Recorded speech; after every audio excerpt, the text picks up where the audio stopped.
Olá, paz e bem.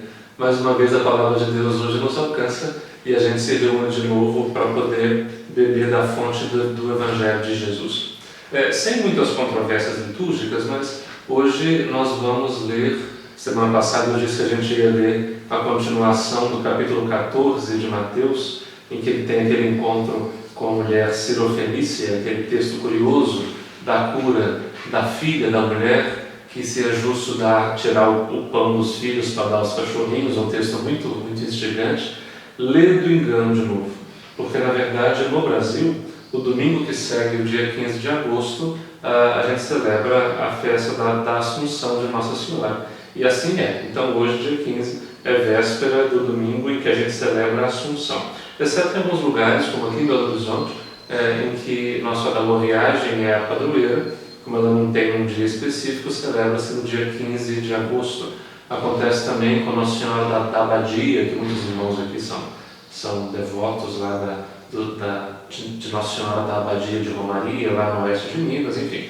Então, nesses lugares se mantém a festa no dia 15 mesmo, e aí amanhã, por exemplo, quem for acompanhar a missa conosco amanhã, nós vamos rezar a missa do 20º domingo do tempo comum. Aí nós vamos ler lá o texto da mulher dos cachorrinhos.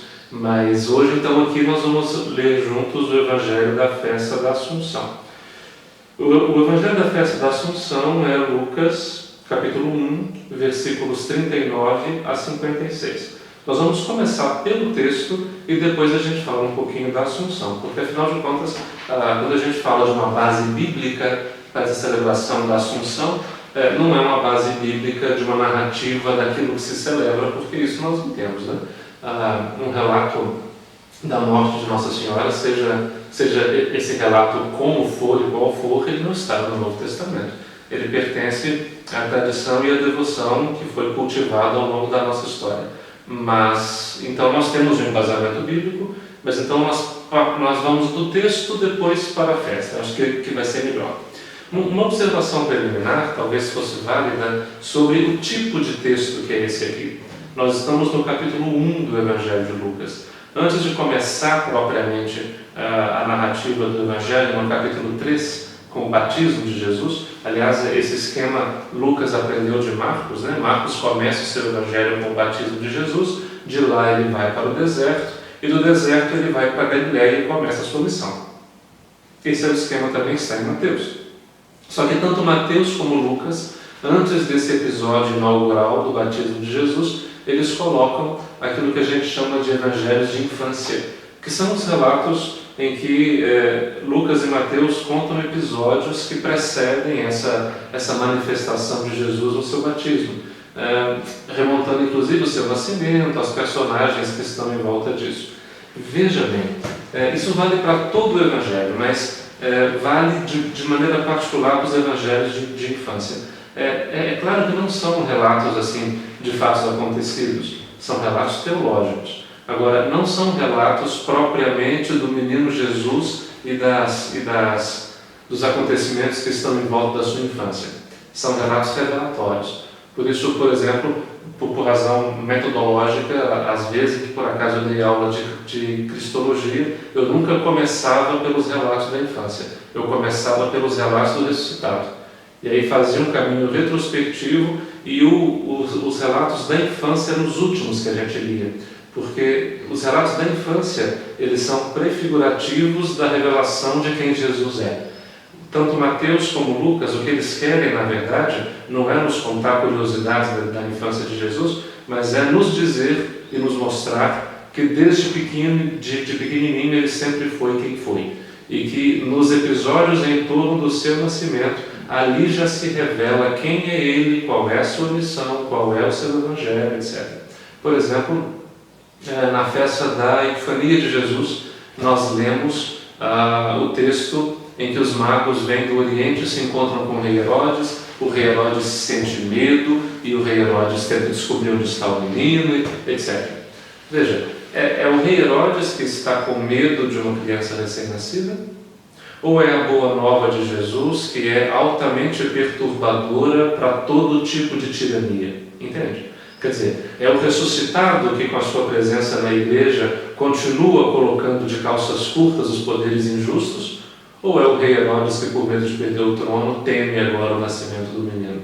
Por trás do episódio, daquele encontro dos magos com o rei e com sua corte, na verdade, está Mateus insinuando que os magos do Oriente, que não têm nenhuma relação com o povo de Israel, foram capazes de ler nas estrelas que a revelação de Deus se abria, enquanto que Herodes e sua corte, cercados de todas as informações da religião oficial, não são capazes de perceber, porque estão cegados pelo seu próprio poder. Não é à toa que o rei Herodes, ali em Mateus, se parece muito com o faraó do Egito e toma a mesma atitude que o faraó do Egito tomou lá no livro do Êxodo, que é mandar matar as crianças. Entende? O relato da infância, ele não tem um compromisso com propriamente a infância de Jesus, mas o que ele quer fazer é, como relato revelatório, nos mostrar com os episódios da infância quem é Jesus e a quem ele veio. Quase sempre esses textos estão construídos num gênero que a gente poderia chamar que é o relato do herói. Um nascimento prodigioso, uma infância prodigiosa, episódios absolutamente extraordinários, que já desde o começo demonstram quem ele é. Esse é o tipo de texto que a gente tem nas mãos hoje. Então vamos lá, Lucas 1, 39 a 56.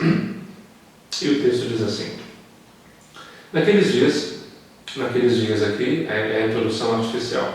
O texto começa mesmo quando diz: Maria partiu para a região montanhosa, dirigindo-se apressadamente a uma cidade da Judéia. Lucas já tinha nos dito que ela era uma jovenzinha, uma menininha, que morava numa cidade da Galileia chamada Nazaré. Agora ela vai para a Judéia.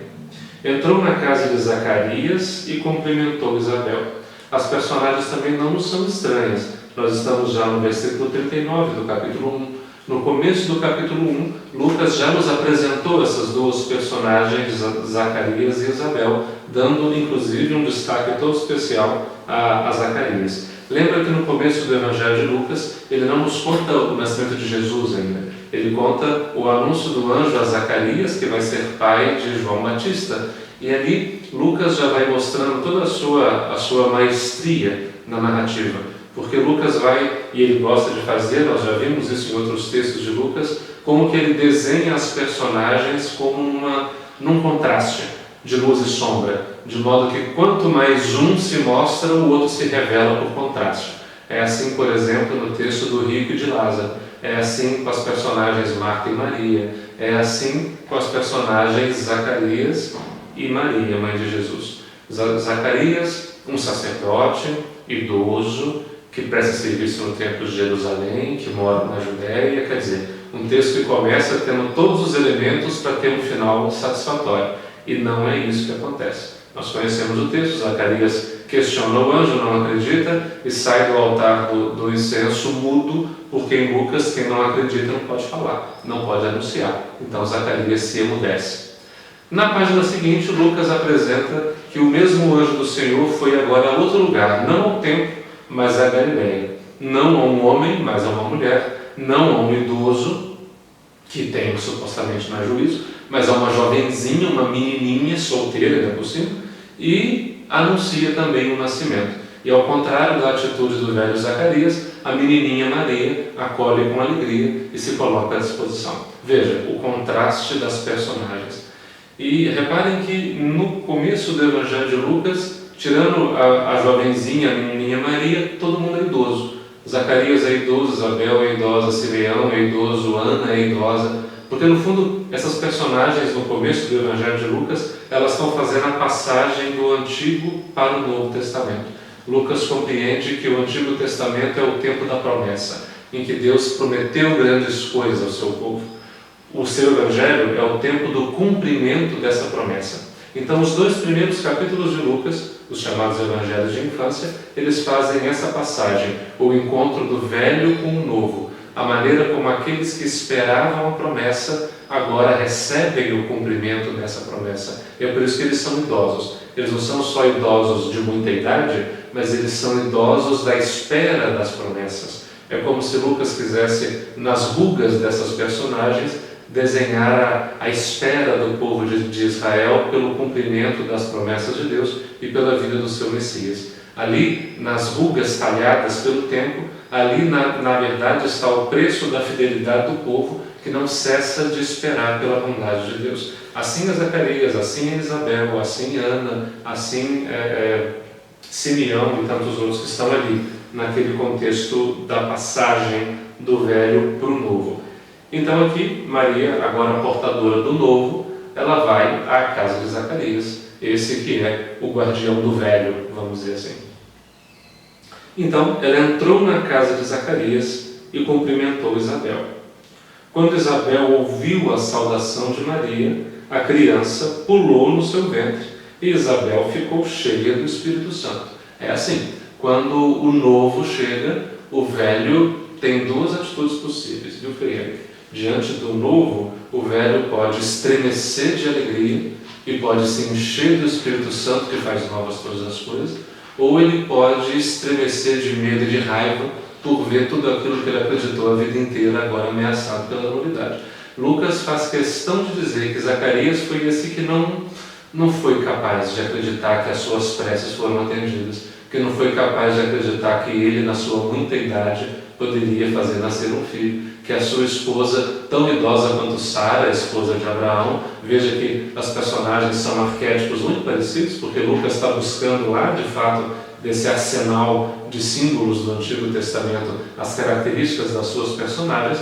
Aqui, por outro lado, Isabel vai ser aquela que vai acolher. Já acolheu a novidade da criança no seu ventre, João, e agora vai acolher a novidade que vem pela presença da jovenzinha Maria, e essa novidade é o fruto do ventre dela, que é Jesus. Ou seja, Isabel e Zacarias têm atitudes diferentes diante da novidade, e é isso que torna Isabel agora cheia do Espírito Santo, com a criança estremecendo de alegria no seu ventre. E com um grande grito ela exclamou: bendita és tu entre as mulheres, e bendito é o fruto do teu ventre. Essa expressão que até hoje nós usamos, né? Bendito é o fruto do teu ventre, Jesus. Bendita és tu entre as mulheres e bendito é o fruto do teu ventre, Jesus. É daqui que vem, do Evangelho de Lucas. A oração começa com as palavras do anjo, né? Ave cheia de graça, o Senhor é contigo. E aí completa com as palavras de Isabel: bendita és tu entre as mulheres e bendito é o fruto do teu ventre. Como posso merecer, continua Isabel, que a mãe do meu Senhor me venha me visitar? Veja que ela usa a palavra Senhor. Senhor era a maneira como, na tradução grega, os antigos traduziram o tetragrama do nome divino. Kyrios é Senhor.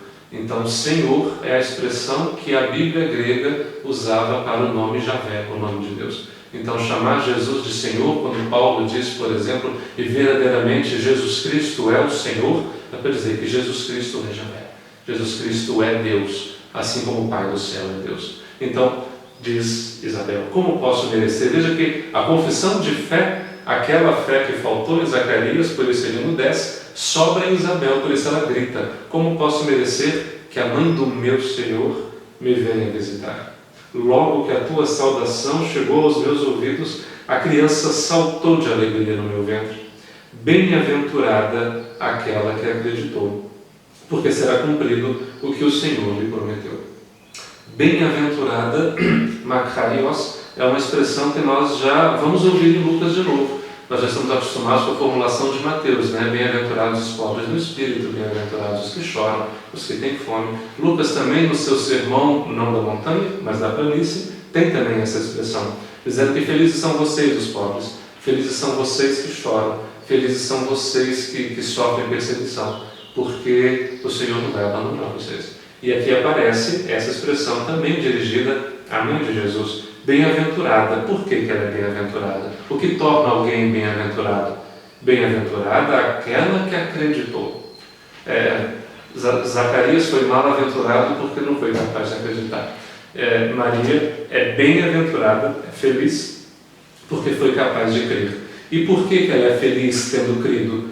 Porque será cumprido o que o Senhor lhe prometeu. Lá na frente nós vamos ver Lucas falando Jesus em Lucas dizendo dos seus discípulos, dizendo que eles são felizes se eles escutam a palavra de Deus, se eles creem na palavra que lhes foi anunciada, porque o Senhor vai cumprir aquilo que lhes prometeu. Então, aqui essa é uma das razões para, em Lucas, dizer que a mãe de Jesus pode ser dita discípula dele, porque ela tem a atitude do discípulo, ela é bem-aventurada por acreditar. E lá na frente vai dizer que ela não só acredita, mas ela guarda no coração. São as atitudes do discípulo. Talvez daqui venha então essa nossa concepção de compreender a mãe de Jesus como discípula dele. Então Maria disse: veja que eu já vi muita pregação de gente fazendo o nó no pingo d'água para explicar como que Isabel já sabe disso tudo, sendo que Maria acabou de entrar e não sabe, Isabel não saberia que ela está grávida, não saberia que vem Jesus. Veja, essa pergunta nasce da crença de que o texto é um relato de um fato histórico, mas não é essa a questão. Lembre-se que é Isabel e Maria, a velha promessa, a novidade do cumprimento da promessa. Lá em Ain-Karim, perto de Jerusalém, tem uma estátua linda de Isabel e Maria se encontrando de mãos dadas assim. E aí no olhar de uma e no olhar da outra se cruzando assim, ali se dá o cumprimento da promessa. Uma alegre porque a sua esperança agora chegou a termo, a outra alegre porque carrega em si o cumprimento da promessa. É ali que a esperança se conserva, no cruzamento do olhar do velho com o novo. É esse o sentido do texto. Então, mais do que procurar as razões, e há quem diga que foi o Espírito Santo que revelou a Isabel, não vamos por esse caminho. Vamos pelo caminho teológico do texto, que demonstra que, na verdade, as personagens aqui, todas elas são altamente simbólicas e carregadas desse horizonte de sentido desde o Antigo Testamento, e que agora Lucas toma para contar a sua novidade. Muito bem, Isabel já disse. Expressou toda a sua alegria pela promessa agora que dá sinais de cumprimento. Então Maria disse: a minha alma engrandece o Senhor, e meu espírito se alegra em Deus, meu Salvador, porque olhou para a humildade de sua serva. E desde agora, doravante, as gerações me chamarão bem-aventurada, porque o Todo-Poderoso fez grandes coisas em meu favor. Não passa desapercebido a nenhum de nós o quanto que esse texto, o quanto que Lucas aqui segue muito de perto o texto, onde está, do Cântico de Ana, a mãe de Samuel, lá no capítulo 2 do primeiro livro de Samuel. Isso. Ana, a gente se lembra, também era uma mulher idosa que queria e pedia a Deus um filho. É dela aquele relato engraçado que ela estava um dia rezando lá no pórtico do templo, e o sacerdote Eli estava lá na sua espreguiçadeira sentado, e aí aquela mulher se derramando e chorando copiosamente. O Eli ficou incomodado com aquela oração demorosa e lacrimosa daquela mulher, e deu um grito com ela: ô mulher, vá curar seu vinho lá em outro lugar, porque aqui é uma casa de Deus. E ela fala: não, eu não estou embriagada, eu estou derramando a minha alma diante do meu Deus. Ele fala: então desculpa, fica à vontade. E ela termina a sua oração e diz o texto que ela foi para casa e já se sentia diferente. E aí, de fato, o texto diz que Ana concebeu um filho, que é Samuel, que vai ser educado no templo. E aí, logo depois que o menino nasce, então Ana proferiu esta oração. 1 Samuel 2:1. O meu coração exulta no Senhor, e se eleva a minha fronte no Senhor, e minha boca se escancara contra os meus inimigos, porque eu me alegro com a sua salvação. Não há santo como santo é o Senhor, porque outro não há além dele, e rocha alguma existe além do nosso Deus. Não multipliqueis palavras altivas, nem brote de vossos lábios arrogância, pois o Senhor é um Deus cheio de saber, e por ele as ações são pesadas, são medidas. O arco dos poderosos foi quebrado, e debilitados se cingem, os fracos se cingem de força. Os que viviam na fartura se empregam por comida, e os que tinham fome não precisam mais trabalhar. A mulher estéril deu à luz 7 vezes, mas a mãe de muitos filhos se acaba. É o Senhor quem faz morrer e faz viver, que faz descer ao abismo e faz voltar. É o Senhor quem faz o pobre e faz o rico, é o Senhor quem nos humilha e nos exalta. Ele levanta do pó o fraco e tira do lixo o indigente, para fazê-los assentar-se como nobres e colocá-los num lugar de honra, porque ao Senhor pertencem os fundamentos da terra, e sobre eles colocou o mundo, etc. É muito parecido, né?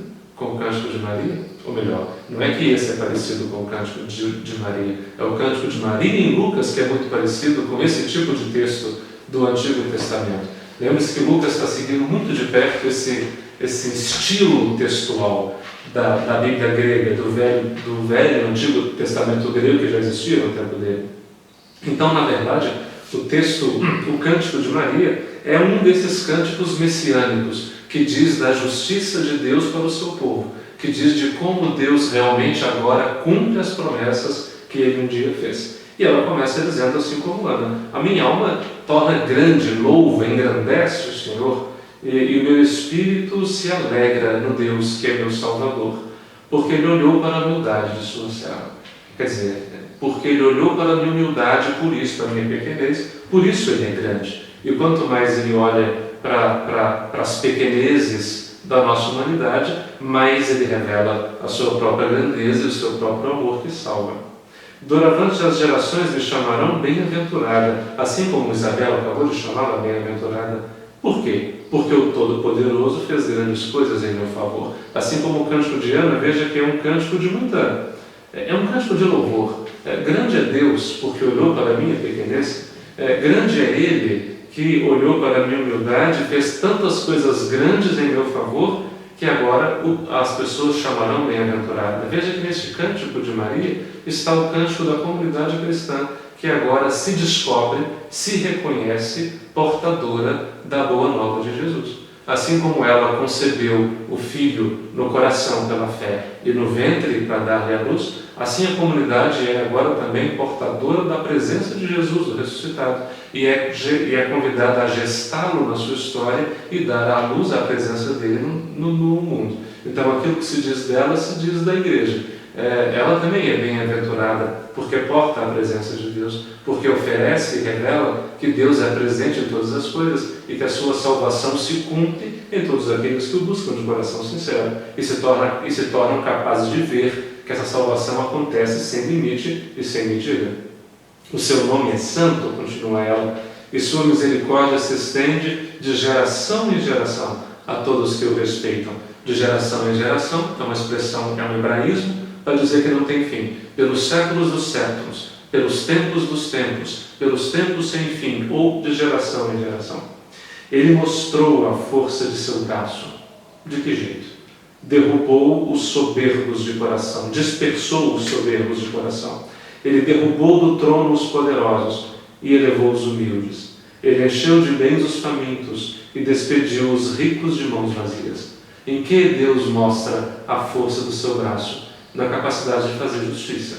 Já desde o Antigo Testamento, Ana já tinha cantado isso. É, no fundo, uma bela maneira de fazer uma retrospectiva da história de Israel. Isabel vê no Cântico de Maria a história de seu povo relida à luz da salvação, desde o Êxodo. Agora, a comunidade vê no Cântico de Maria a sua própria história relida à luz da salvação a partir da Páscoa de Jesus. Por isso, Deus fez com os antigos e faz conosco a mesma justiça. E Ele continua, então, derrubando as tiranias para levantar os humildes. Ele continua dispersando os poderes para exaltar homens e mulheres livres. Ele continua demonstrando a força de seu braço, dispersando aqueles que são soberbos de coração e elevando aqueles que são simples e abertos à sua presença. E Ele continua enchendo de bens aqueles que têm fome e dispersando aqueles que acumulam e cuja ganância impede que os outros tenham com o que se satisfazer. Ele socorreu Israel, seu servo, lembrando-se da sua misericórdia, conforme Ele prometera aos nossos pais, em favor de Abraão e de sua descendência para sempre. Ele cumpre, socorre-nos com sua misericórdia, e isso é o cumprimento daquilo que Ele um dia prometera a Abraão, convidando a Abraão: olha para o céu, Abraão, você está vendo as estrelas? Você pode contá-las? Não, né? Claro que não. Pois é, a sua descendência assim será grande, como as estrelas do céu. Você será pai de um povo inteiro. Por isso o seu nome não é mais Abrão, é Abraão, não é Abram, é Abraham. Porque depois de tocado pela voz e pelo sopro de Deus, aquela vida jamais será a mesma. E a sua esposa não é mais Sarai, minha rainha, Sarai. Ela é Sara, a rainha. Porque aquela que é mãe de um povo não é mais só sua. ela é mãe do povo inteiro. Quem tem coração estreito não pode ser nem pai nem mãe. Então, Abraão tem que ser Abraham e Sarai tem que ser Sara. Corações abertos, horizontes grandes, olhos capazes de alcançar o povo inteiro. Essa foi a promessa. Pois Deus mostrou a sua misericórdia, acolhendo Israel, seu servo, socorrendo a sua súplica e cumprindo assim, em Jesus, a promessa que ele um dia tinha feito a Abraão. E o povo de Abraão agora não é mais só o povo do sangue de Abraão, mas é o povo herdeiro da fé de Abraão. Agora, a fé em Jesus. Esse é o novo povo que nasce da fé no ressuscitado. E termina o cântico. E o evangelista ainda diz: Maria ficou 3 meses com Isabel e depois voltou para casa. A gente sabe por que 3 meses? Porque quando o anjo se dirige a Maria, é 6 meses depois de ter se dirigido a Abraão. Então, quando Maria chega à casa de Zacarias, Isabel está no 6º mês da gestação. Então, mais 3 meses é o tempo do parto. Maria espera o parto e depois volta para casa. Na palavra do anjo, no capítulo 1 ainda, nós descobrimos que as duas são aparentadas, né? Isabel, tua parenta, tua prima, se quiser, está grávida e etc, etc. E voltou para casa. Esse é o texto que nos acompanha nessa festa da Assunção. Interessante que não tem nada a ver com subir aos céus, mas tem a ver com colocar-se a serviço, tem a ver com ir na direção, tem a ver com oferecer a novidade que ela porta no ventre àqueles que esperam essa novidade, o cumprimento das suas promessas. É um belo texto, sobretudo se a gente lê à luz dessa densa tradição do Antigo Testamento que está debaixo de todos os textos da infância, tanto em Mateus como em Lucas. Sobre a Assunção, é uma festa muito antiga da igreja, só que como dogma no Ocidente tem pouco tempo, foi em 1950 que Pio XII proclamou. E o texto diz que Maria foi assunta. Assunção. Porque em português não tem um verbo para assumir. O verbo tem. Não tem o substantivo, né? Assumição não tem em português. A gente usa assunção. Assim como de conceber não tem concebeção. É concepção. Ou conceição, se quiser. Né? Então, a assunção não tem necessariamente a ver com subida, mas tem a ver com o fato de ser assumida, por isso, assunção. E o texto do dogma diz que, e é também o texto que aparece na oração da coleta amanhã, o texto diz que ela foi assumida em corpo e alma, para dizer toda ela. Nada do que ela é fica de fora, toda, Frei. Nada do que ela é fica de fora, porque corpo e alma é uma bela maneira de dizer o ser humano inteiro. Ou seja, ela foi assumida em tudo aquilo que ela é. No fundo, a festa é uma afirmação da nossa esperança cristã. Assim como a Páscoa de Jesus é uma interpretação daquilo que nós compreendemos como a morte e como a esperança derradeira da nossa existência, um desdobramento dessa fé pascal é essa festa da Assunção, em que nós contemplamos na narrativa da vida da Mãe de Jesus aquilo que no fundo nós cremos e esperamos para a vida de todos nós, que chegado o ocaso de nossos dias, no entardecer da nossa existência, quando nós entregarmos finalmente o cansaço da vida ao descanso do colo de Deus, ali tudo que nós somos, cada lágrima, cada esperança, cada sonho, cada amor, cada traço da nossa vida, cada passo dado, por isso corpo e alma, tudo aquilo que somos nós, será inteiramente assumido por Ele. Então nela, assumida por Deus, nós contemplamos aquilo que nós também esperamos um dia, que a nossa vida possa ser toda ela assumida por Ele, para que nada do que nós somos se perca. Afinal, se Ele nos acompanha ao longo de toda a nossa vida, Ele certamente recolhe o nosso mistério no derradeiro instante da nossa existência. Que essa afirmação da esperança, a única maneira eficaz de continuar resistindo até que os poderosos caem dos seus tronos e que Deus eleve os humildes, até que Ele mostre completamente a sua misericórdia, acolhendo o nosso coração que suplica e demonstrando a sua fidelidade que se suceda para sempre, que essa esperança nos guarde e que nas travessias tão longas da vida ela possa continuar nos convencendo na fé de que nada do que nós somos, nenhuma lágrima de nossa dor de noites insones se perde, mas Ele mesmo, o Senhor, as recolhe e nos assume um pouquinho a cada dia, até o dia de nos